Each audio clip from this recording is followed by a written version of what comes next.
Well, again, good morning to everyone. As Rick stated, our time this morning, unfortunately, is limited, and it's limited to the topic of recruitment and retention. I will want to encourage you all to come back at 12 for the special call committee of the whole meeting. That includes the joint committees of public safety as well as budget and finance.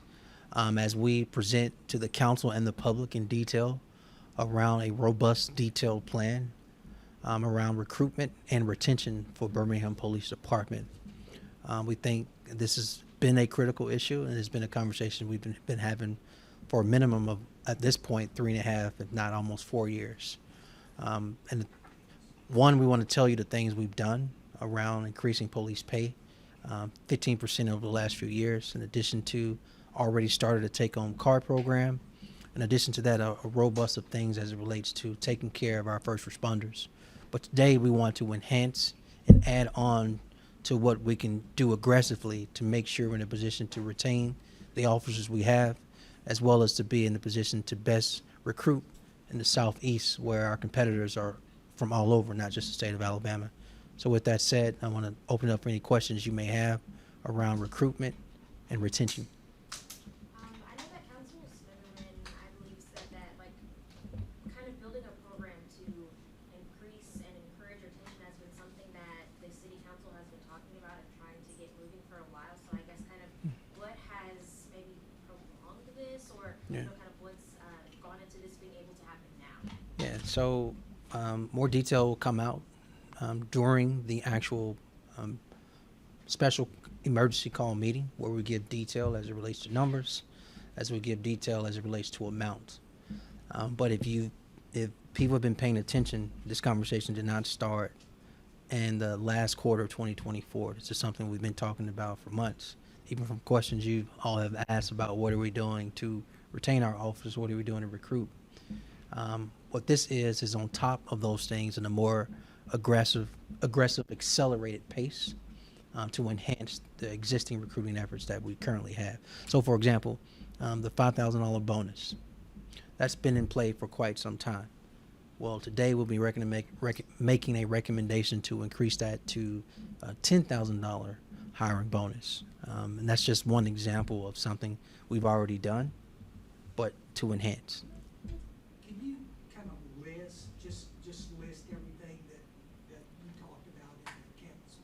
Yes, well, one of the things is important is a relocation, relocation benefit related to a person we want to recruit but may live 80 miles outside of the city limits of Birmingham. We started a take-home car program, but we want to enhance that for officers who actually live within the city limits.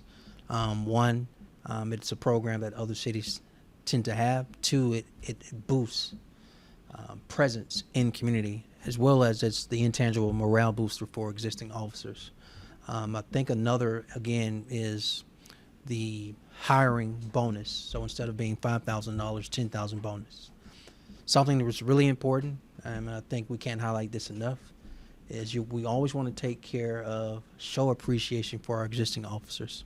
So actually creating a retention bonus for existing officers. Again, that will be detailed this afternoon as well.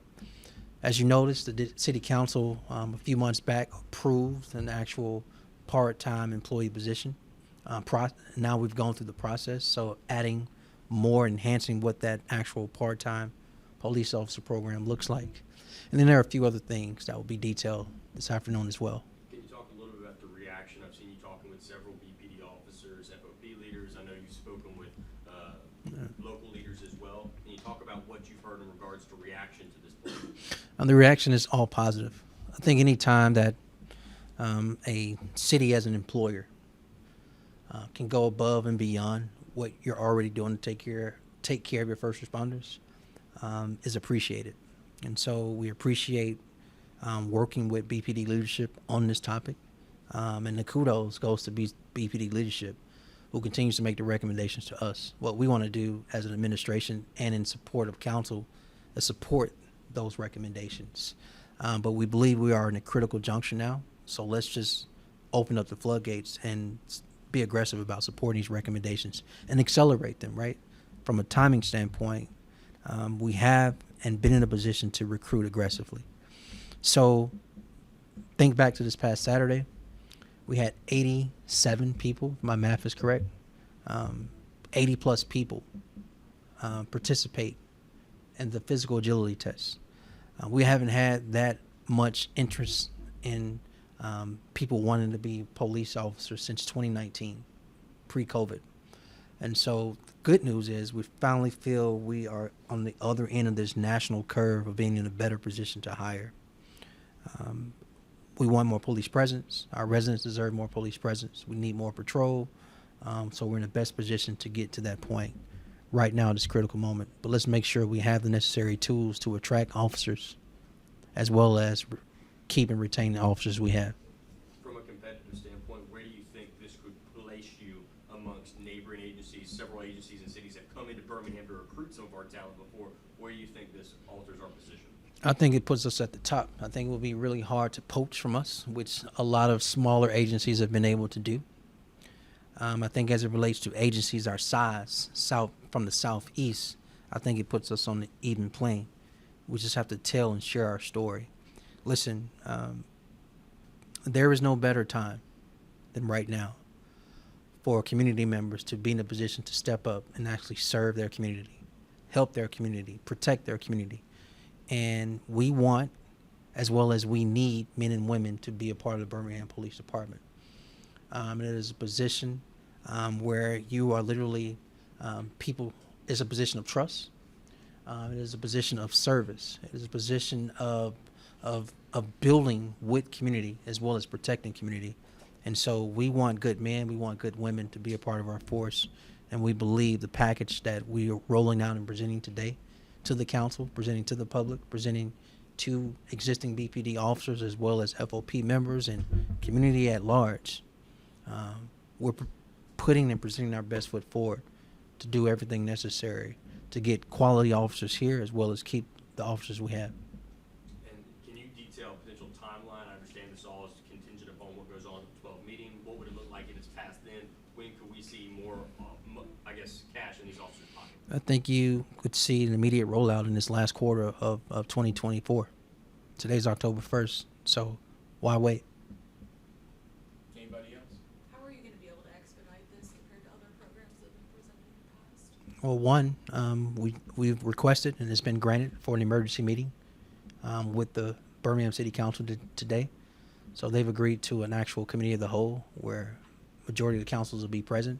But this meeting will be co-led jointly by Public Safety and Budget and Finance. So sharing the plan with the Public Safety Committee, but also understanding where this money comes from. Once they're in a position to vote on that at an actual scheduled city council meeting, we'll then be in a position to literally deploy these resources on the ground immediately. And so we're moving with all haste. And I think it's important that we collectively, city council, mayor's office, lean in and support BPD on all things that they need to do to make this successful. So whether it's engaging legal department, finance department, human resources, or anything else internally to make this work, that's where we'll be in the position to do. Is this what you guys were meeting about last Tuesday I don't. at the training center? Oh, no, that was, No. that was state, that was multiple agencies related to the state. Thank you. Yes, ma'am. Everybody else, you're good. All right. Thank y'all so much.